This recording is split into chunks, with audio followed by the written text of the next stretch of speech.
सलाम पाकिस्तान 24 न्यूज़ के साथ मैं हूं अबूजर मुअज़्ज़म। बुलेटिन का बाकायदा आगाज़ करेंगे और सबसे पहले बात करेंगे वज़ीर-ए-आज़म इमरान खान ने फ़लस्तीनियों से इज़हार यकजहती किया है। ट्वीट पैगाम में लिखा कि वो गज़ा और फ़लस्तीन के साथ खड़े हैं। वज़ीर-ए-आज़म ने मारूफ स्कॉलर नोम चॉम्स्की के फ़लस्तीन पर अल्फाज भी शेयर किए। उन्होंने कहा कि मैं पाकिस्तान का वज़ीर-ए-आज़म हूँ लेकिन मैं फ़लस्तीन के साथ खड़ा हूँ। ट्वीट पैगाम में लिखा कि वो गज़ा और फ़लस्तीन के साथ खड़े हैं। वज़ीर-ए-आज़म ने मारूफ स्कॉलर नोम चॉम्स्की के फ़लस्तीन पर अल्फाज भी शेयर किए।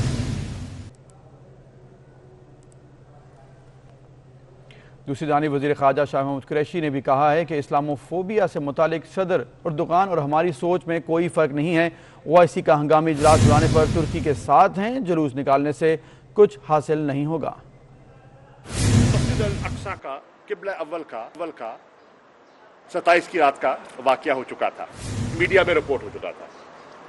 हमें उस पर बेपनाह तशवीश, दर्द, कर्ब था है।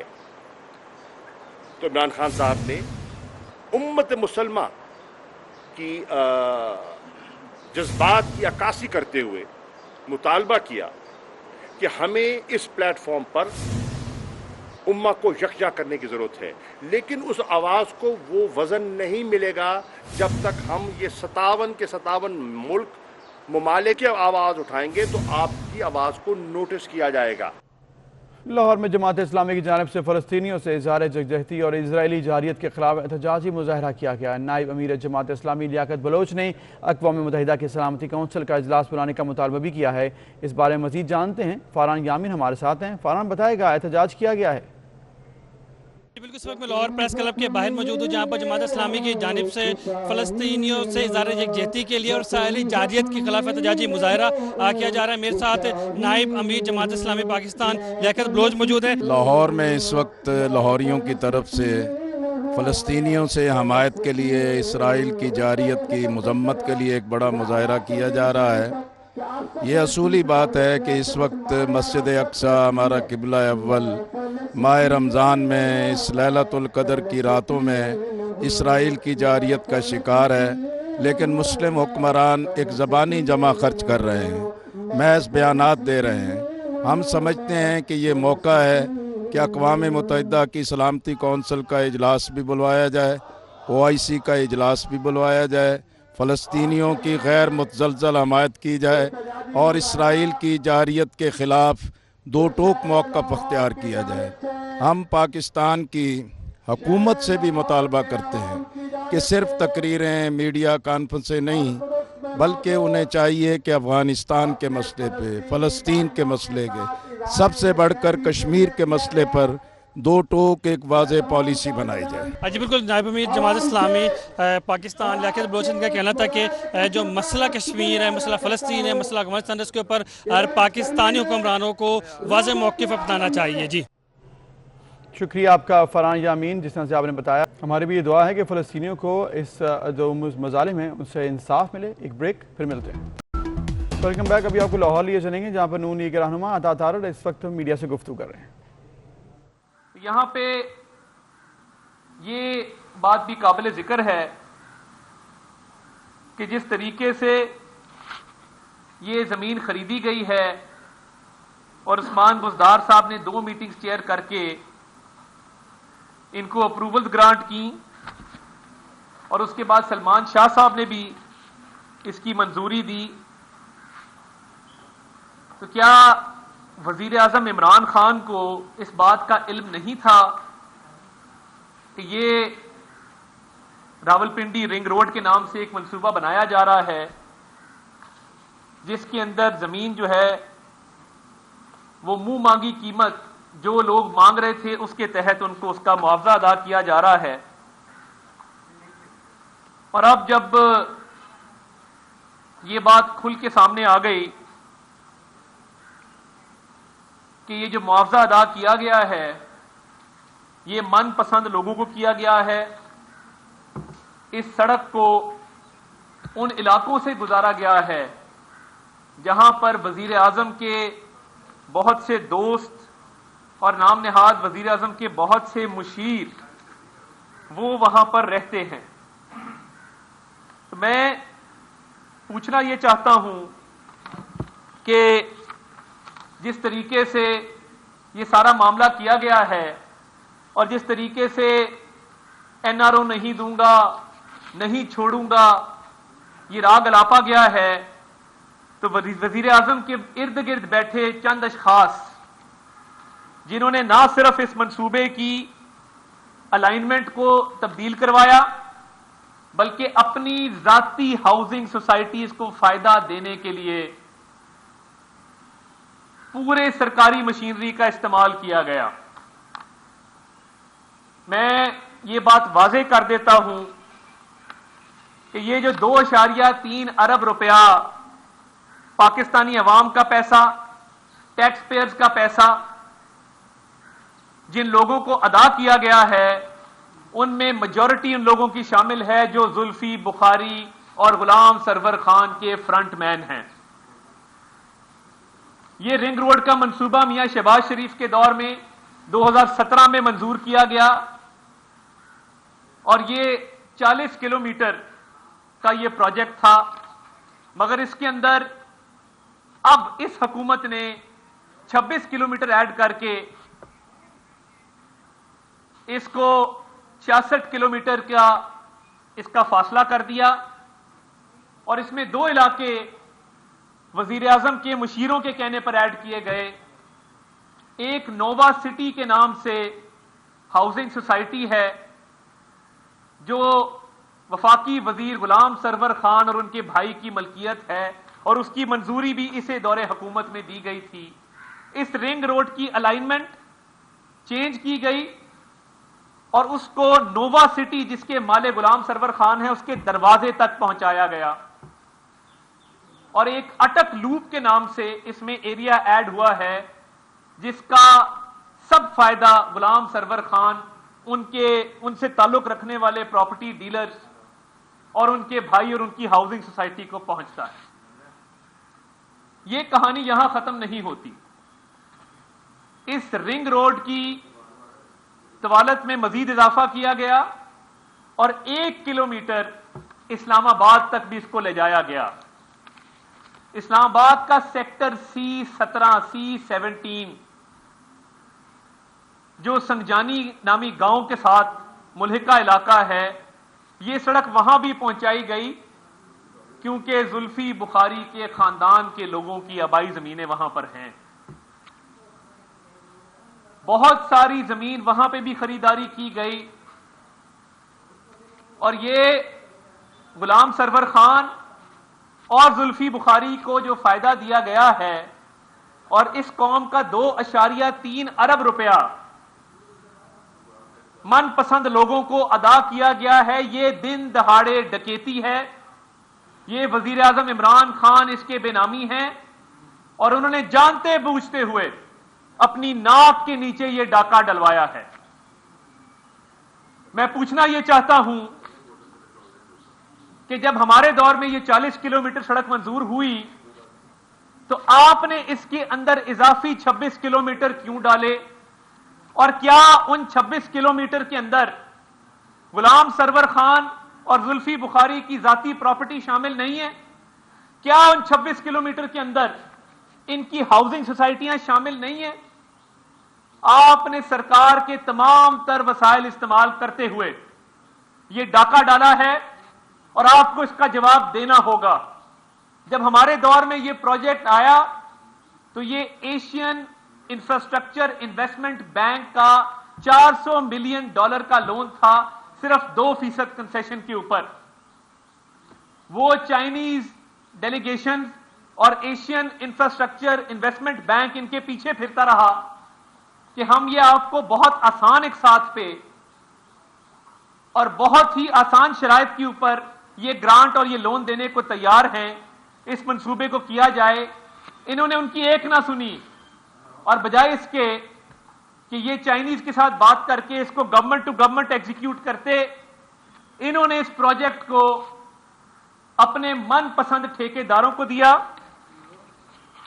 اور اس کو پبلک پرائیویٹ پارٹنرشپ کے تحت کیا۔ ہمارے پہ الزام لگاتے ہیں کہ آشیانہ کا جو پروجیکٹ تھا وہ پبلک پرائیویٹ پارٹنرشپ کے تحت تھا، اس میں سے تو نکلا کچھ نہیں، مگر آج جو پبلک پرائیویٹ پارٹنرشپ کے تحت آپ نے چائنیز بینک کو ناراض کر کے चाइनीज ग्रांट जो कि सस्ते दामों थी उसको ठुकरा कर जब आज आपने महंगे दामों ये ठेका अपने मनपसंद ठेकेदारों को दिया है और इन्हीं ठेकेदारों ने पैसे कमाने के लिए इसको 40 किलोमीटर की इस सड़क को 66 किलोमीटर कर दिया ताकि खुद भी पैसे कमाएं, सड़क ज्यादा बने और उसके इर्द गिर्द जो मुल्हिका इलाके हैं जिसमें जुल्फी बुखारी की मलकियत है, जिसमें गुलाम सरवर खान की मलकियत है, उनको भी सरकारी खजाने से पैसे अदा किए जाएं।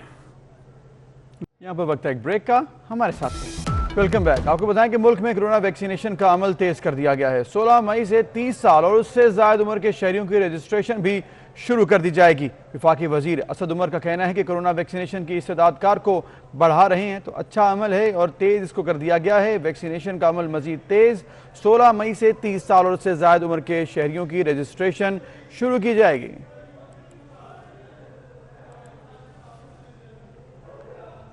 और दूसरी जानिब साइड इफेक्ट्स की अफवाहें भी फैलाई जा रही हैं। कराची के एक्सपो वैक्सीनेशन सेंटर में शहरियों का रश अचानक खत्म हो गया है।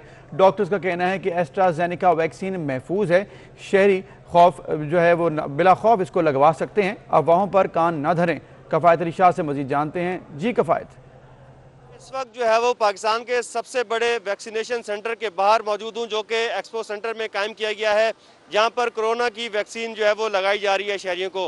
गुज़श्ता रोज़ हमने यहीं पर देखा था कि यहाँ से जो है वो बहुत बड़ी लाइन जो है वो लोगों की मौजूद थी यहाँ पर आई हुई, जो कि वैक्सीनेशन कराना चाहते थे। लेकिन ये अचानक क्या वजह हुई कि लोग जो है वो कम पड़ गए और अब जो है वो पीछे भी देख सकते होंगे कि कुछ लोग हमें नज़र नहीं आ रहे हैं। इस तरह की कोई लाइन भी यहाँ पर नज़र नहीं आ रही है। लोगों की तादाद कम क्यों हुई है, अंदर जाकर डॉक्टर से बात करते हैं और ये जानते हैं। जी अब हम वैक्सीनेशन सेंटर के अंदर आ गए हैं और यहाँ पर उस जगह पर जहाँ पर जो है वो वैक्सीनेशन के बाद जो है वो पोस्ट वैक्सीनेशन एरिया है, जहाँ पर वैक्सीन लगवाने के बाद लोग यहाँ पर बैठते हैं, ऑब्जर्वेशन में होते हैं। हमारे साथ डॉक्टर मौजूद हैं, डॉक्टर हारिस, इनसे बात करते हैं। क्लाइंट का टर्नओवर जो है वो थोड़ा सा रिड्यूस्ड है। इसकी वजह यह है कि डिफरेंट कंट्रोवर्सी सोशल मीडिया पर चल रही हैं रिगार्डिंग ये जो एस्ट्राजेनेका वैक्सीन है यूके बेस उसको बैकआउट करने की, लेकिन इसमें ऐसी कोई बात नहीं है। It's a safe vaccine. हम ओवर 6000 डोजेज़ जो है यहाँ जनरल पब्लिक को लगा चुके हैं एस्ट्राजेनेका के और किसी को भी कोई सिग्निफिकेंट साइड इफ़ेक्ट रिपोर्ट नहीं हुआ। इसके साइड इफ़ेक्ट जो हैं वो बहुत ज़्यादा रेयर हैं, भी ऐसा कोई नहीं है। ये सिर्फ कोविड से बचाव की वैक्सीन है और ये वैक्सीन अपना काम बखूबी करती है। तो यहाँ पर हमारे साथ डॉक्टर हारिस मौजूद थे और वो क्लियरली ये चीज़ कह रहे थे कि ये तमाम जो अफवाहें हैं ये गलत तौर पे फैलाई जा रही हैं। लोग जिम्मेदारी का मुजाहरा करें और ये वैक्सीन लोगों के लिए सेफ़ है और ज़्यादा से ज़्यादा लोग जो है वो कोरोना से बचें और उसके लिए जो है वो आकर ये वैक्सीन यहाँ पर जरूर। शुक्रिया। किसी किस्म के खौफ का शिकार होने की ज़रूरत नहीं है। उधर सिंध ने रेस्टोरेंट्स को टेक अवे की इजाज़त भी दे दी है। वज़ीर इत्तलात सिंध नासिर हुसैन शाह ने अवाम को हिदायत की है कि ईद घर पर गुजारें, मिलने जुलने से गुरेज करें। गुज़िश्ता साल ईद के बाद कोरोना केसेस में 30% इजाफा हुआ था। हमने SOPs इख्तियार करनी है, एहतियाती तदाबीर इख्तियार करनी है। इस कोविड की जो तीसरी लहर है, आज जो मीटिंग हुई जिसमें ब्रीफिंग दी गई, जिसमें हेल्थ रिलेटेड जो एक्सपर्ट्स थे वो भी थे, तो जो पिछली ईद गुजरी है उसके बाद जो रेशो था पॉजिटिविटी का वो एकदम बढ़ गया था और 30% तक गई है, जो एक रिकॉर्ड की बात है जो सबके इल्म में भी है। तो मैं इसी वजह से हमें ये सीरियस कंसर्न है कि इस ईद पे एहतियात की जाए, क्योंकि मुख्तलिफ वायरस हैं जो बहुत ख़तरनाक हैं। ज़्यादा जो एक दूसरी की तरफ जाने से भी इज्तनाब करें, जो जहाँ पे हैं वहीं पे रहें। बहुत सारे लोग शहरों से रूरल एरियाज़ में जाते हैं, रूरल एरियाज़ से शहरों में आते हैं, वो भी अगर अपने अपने उधर ही रहेंगे तो ये ज़्यादा बेहतर है। ऑल पाकिस्तान रेस्टोरेंट एसोसिएशन का कहना है कि रेस्टोरेंट ना खोले गए तो वज़ीर आज़म हाउस तक जाएंगे, लेकिन घेराव के लिए नहीं, मसाइल के हल के लिए। कराची में प्रेस कॉन्फ्रेंस करते हुए रेस्टोरेंट एसोसिएशन के अहदेदारों का कहना था कि टेक अवे के मामले पर सिंध हुकूमत से बात की, जिसके बाद इजाज़त मिली, लेकिन ईद के मौके पर रेस्टोरेंट्स को SOPs के तहत खुलना चाहिए। अगर आपने बंद करना है ना तो आप सबको बंद कीजिए, लॉकडाउन लगा दीजिए। आपको एक रेस्टोरेंट इंडस्ट्री क्यों मिलती है? ट्रांसपोर्ट बंद है जिसमें मैं और आप सब आते हैं, रेलवे बंद है क्या? जहाज बंद है क्या? अपना कोई फैक्ट्री अल्हम्दुलिल्लाह बंद है क्या? तो कोई इंडस्ट्री बंद नहीं है, सवाए हमारे। जब हमें कहा जाता है आप कल से बंद हैं, तो हम उस माल का क्या करें जो हमने लेके 15 दिन के लिए अपने पास रखा हुआ है? हम उस एम्प्लॉय का क्या करें जो हमारे पास काम कर रहा है? उसको भी बोलें कल से आप बंद हैं? गवर्नमेंट का ये काम थोड़ी है कि इंडस्ट्री बंद करा दे। अगर गवर्नमेंट इतने अरसे में फैसिलिटीज बना लेती, यकीन माने उससे ज्यादा टैक्स मिल रहा होता। हमारी दरख्वास्त बड़ी सिंपल अपील है, खुदारा अल्लाह के वास्ते कहें तो मैं किसी के पैर पड़ जाऊं जाके, हमारी कुर्बानी देना बंद कर दें, हम तो सीधा PM हाउस जाएंगे इंशाल्लाह। तो स्टेट बैंक ने नए करेंसी नोट तो जारी ना किए, लेकिन कराची के ओल्ड सिटी एरिया में बाजार लग गया। खाला दर के इलाके में पुलिस की मुबैना सरपरस्ती में नए करेंसी नोटों का कारोबार जारी है। जावेद कायम खानी मजीद बताएंगे। जावेद, ये क्या मामला है? हाँ बिल्कुल जी, स्टेट बैंक की जानिब से जो है गुज़िश्ता बरस भी और इस बरस भी जो है वो नए नोट जो है वो जारी नहीं किए गए, लेकिन हमारे यहाँ मुनाफाखोर कहें या जखीरा अंदोज कहें, इसलिए कि पैसे अपने पास रखने के बाद एजेंट जो है बेच रहे हैं, और पुलिस वाले जो है वो भी जो है नए नोट खरीदने के लिए एजेंट्स के पास पहुंच गए। देख रहे हैं कि नोटों की तलाश में जो है खारा दर की पुलिस के SHO की मोबाइल जो है वो नए नोट खरीदती हुई दिखाई दे रही है। काफी एजेंट्स मौजूद है और शहरी जो है वहाँ से ज्यादा पैसे देकर जो एक नोट की जो पैकेट है उसको 300 से 400 रुपए इजाफी देकर खरीदने पर मजबूर है जी। ठीक है, शुक्रिया, आपने हमें आगाह किया। उधर ICC ने नए खिलाड़ियों की नई टेस्ट रैंकिंग जारी कर दी है। हसन अली 6 दर्जे तरक्की पाकर करियर बेस्ट 14वें नंबर पर आ गए हैं। शाहीन शाह अफरीदी 9 दर्जे तरक्की पाकर करियर बेस्ट 22वें नंबर पर। नौमान अली 12 दर्जे तरक्की पाकर करियर बेस्ट 46वें नंबर पर।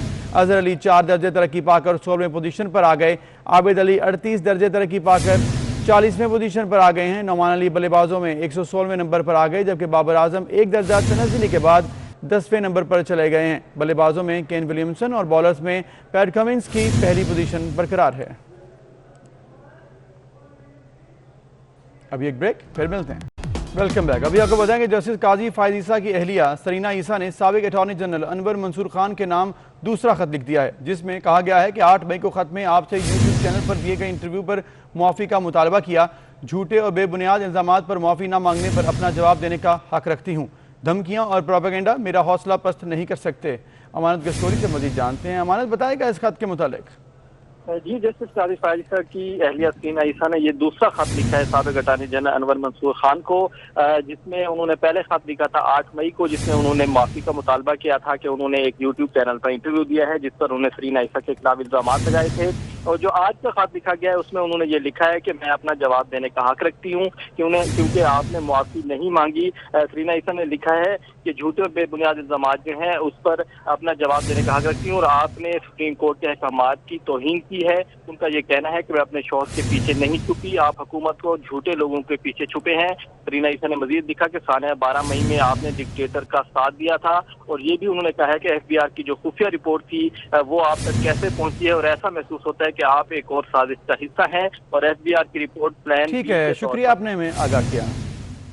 उधर ईद उल फितर से पहले गोश्त की कीमतों को पर लग गए हैं। कराची में बीफ बिना हड्डी 800 रुपये फ़ी किलो तक पहुंच गया है। मटन 1300 से 1400 रुपये और मुर्गी का गोश्त 520 रुपये फ़ी किलो तक पहुंच चुका है। महंगाई के सताए कराची वालों के लिए एक और इम्तिहान। ईद उल फितर से कबल गोश्त की कीमतों को पर लग गए। गाय का गोश्त बगैर हड्डी वाला 800 रुपये फ़ी किलो, जबकि बकरा 1400 रुपये फ़ी किलो में फरोख्त हो रहा है। शहरी कहते हैं कि ईद पर पहले किलो के हिसाब गोश्त खरीद कर रखते थे, मगर अब पाव और कम मिकदार में खरीदने पर मजबूर हो गए हैं। गोश्त है, हमने अगर 1 किलो लेना है गरीब तबके ने तो अब वो ज़्यादा 1 पाव लेगा भैया, इससे ज़्यादा लेने की उसकी इस्तात नहीं है। सस्ती चीज़ें होनी चाहिए, जैसे गोश्त है या बड़ा गोश्त है, मुर्गी की एक सस्ती होनी चाहिए। कीमतों को कंट्रोल करने के लिए इंतजामिया कहीं नजर नहीं आती। शहर में मुर्गी का गोश्त भी पहली मरतबा 500 रुपए से तजावुज कर गया, जबकि जिंदा मुर्गी की कीमत भी 320 रुपए फ़ी किलो पर पहुंच गई है। कैमरामैन फरहान अहमद के हमरा हबीब खान, 24 न्यूज़ कराची।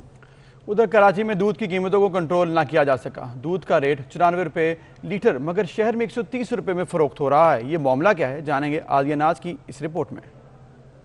बिल्कुल 2 माह कबल दूध की कीमतों में इजाफा हुआ था और दूध 120 से 130 रुपए पर चला गया था, लेकिन 2 माह बीत जाने के बावजूद इंतजामिया की जानिब से दूध की कीमतों को कंट्रोल नहीं किया जा सका।